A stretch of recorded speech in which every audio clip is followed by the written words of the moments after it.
మహారాజుగా నా తోడువై నిలిచావు ప్రతి స్థలమునా.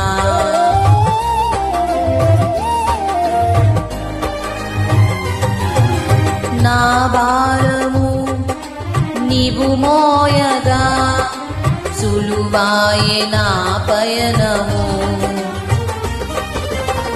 నీ దయచేతనే కలిగిన క్షేమము ఎన్నడూ నన్ను వీడదే. నీ దయచేతనే కలిగిన క్షేమము ఎన్నడూ నన్ను వీడదే. నీ సన్నిధిలో పొందిన మేలు తరగని